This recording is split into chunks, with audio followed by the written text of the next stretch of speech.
Welcome to the deep dive. Today we've got a really unique source text. It's not your usual research paper, it's a narrative. Feels quite foundational, actually.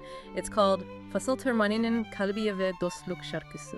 That translates to The Heart of Flutterwood and the Song of Friendship. Exactly. And we're going to treat this story like any rich text, digging into its emotional core and thematic structure. Right. And our mission here isn't just to, retell the story. We want to analyze the narrative choices. We're looking for those specific moments where the emotional weight shifts and how the story pulls out some pretty profound ideas about connection from, what seem like simple animal interactions. Okay, let's start with the setting. Flutterwood Forest. It sounds lovely, sunny, whispering. Almost perfect? Almost. But right away, the story introduces this deep-seated problem with our main character, Nibbles. He's a little red squirrel, very fluffy tail, apparently. Yes, the fluffiest tail. And the problem is loneliness. Exactly. There's this immediate irony. Flutterwood is buzzing with life, right? But Nibbles is completely isolated. And the way the story shows us, it's quite human, actually. He collects shiny acorns. The acorns. But he doesn't just collect them. No, he meticulously lines them up. He arranges them, hoping anyone will stop and, admire his collection. That detail, I find it just, devastatingly insightful. He's not hoarding them because he's hungry or needs them. No, it's pure display. He's seeking validation through things, hoping possessions will attract attention, maybe even substitute for real connection. It's such a solitary way to try and build self-worth. It really is. He's fundamentally confusing being admired with being known. He thinks the way out of his loneliness is to show off his treasures, essentially trying to, buy approval. Which sets up the rest of the story perfectly, doesn't it? The shift he needs to make from seeking admiration to actually discovering purpose. And that shift, it happens quite suddenly. His lonely little routine gets broken, not by some huge event, but by a very small, almost insignificant sound. Right, this soft sniffle-snuffle from behind a log. Yeah, just a little noise. But it's the perfect trigger because it forces Nibbles to look away from his shiny acorns and outward towards someone else. And behind the log, he finds Pippa. Pippa, the tiny hedgehog. Trembling, shy. She's lost, apparently looking for berry bushes. Okay, so what's really interesting here is Nibbles' reaction. It's completely different from his usual acorn-landing self, isn't it? Totally different. He doesn't try to impress her with his collection. Instead, the story says his heart warms up and he feels this immediate sense of purpose. He switches instantly into helper mode, guide mode. He proudly says, "I know every path in Flutterwood." And that line, that's the turning point for him. His value isn't in his shiny objects anymore. It's suddenly internal. It's his knowledge, his willingness to help. And the story builds their connection very carefully, not through grand gestures, but through talking about everyday things. Exactly. Mundane stuff, acorns, berries, climbing, rolling. They connect over just shared life experiences, things they both understand. Which leads to laughter.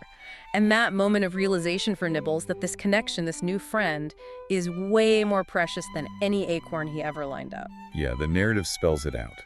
Loneliness is beaten by connection, and connection is built through helping each other. So his problem seems solved, loneliness dealt with, but the story doesn't stop there. No, it's like the forest itself needs more.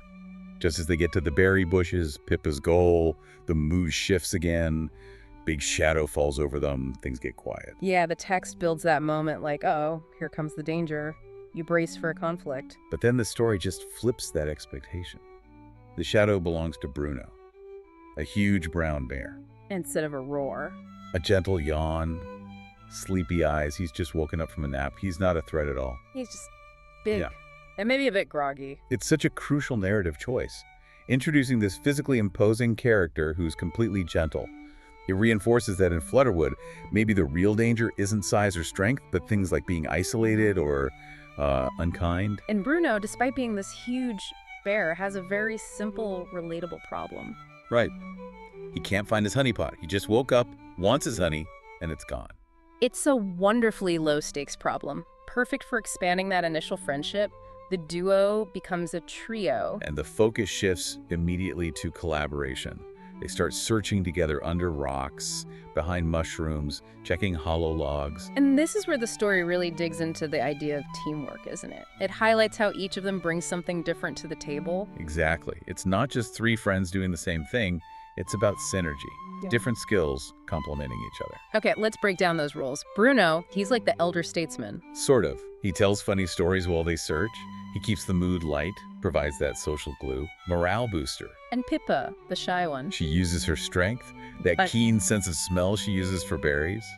She uses it now to sniff out clues for the honeypot. She's applying her natural talent for the group. And Nibbles, our original protagonist. He leans into what we already know about him. He's agile, quick, has sharp eyes. He's the one spotting the tiny details. Yeah. And crucially, he can climb. Which becomes important because they find the honeypot stuck high up in a tree. Yeah, the text hints maybe some playful raccoons left it there. But Nibbles, using his climbing skill, is the one who can actually retrieve it. The message here feels really clear. Community success isn't about everyone being the same. Not at all. It's about valuing the different gifts everyone brings. Nibbles climbing, Pippa's nose, Bruno's wisdom and humor, they're all needed, all equally important.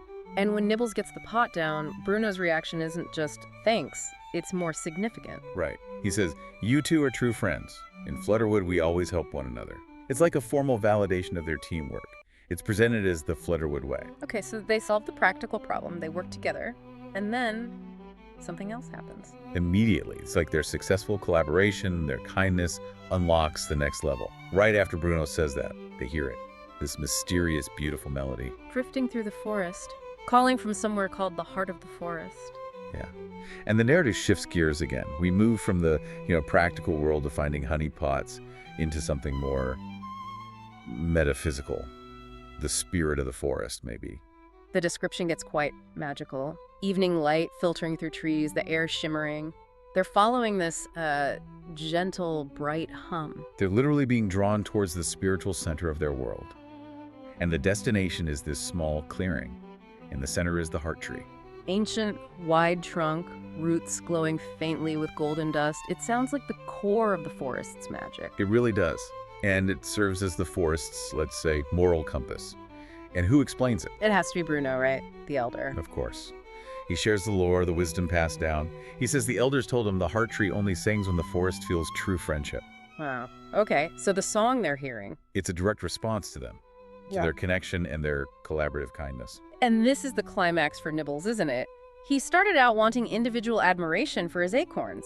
And now he gets it. The collective truth dawns on him. He asks, then, it's singing because of us. His worth isn't validated by a few acorns anymore. It's validated by the entire forest responding to their friendship. And the forest confirms it instantly, visibly, audibly. Right. The roots glow brighter, pulse with warm light. The melody gets stronger. The clearing fills with light, sparkles like fireflies. It's an ecological affirmation. The forest is literally saying, yes, this is right. This is how things should be. And the heart tree itself speaks. Just 2 lines, but they contain the whole point of the story. Okay, let's remember these. What does it say? In the soft, echoing voice, it says, "When friends share kindness, the forest grows brighter. When hearts stay together, no path is too dark." Simple but powerful. It ties everything together.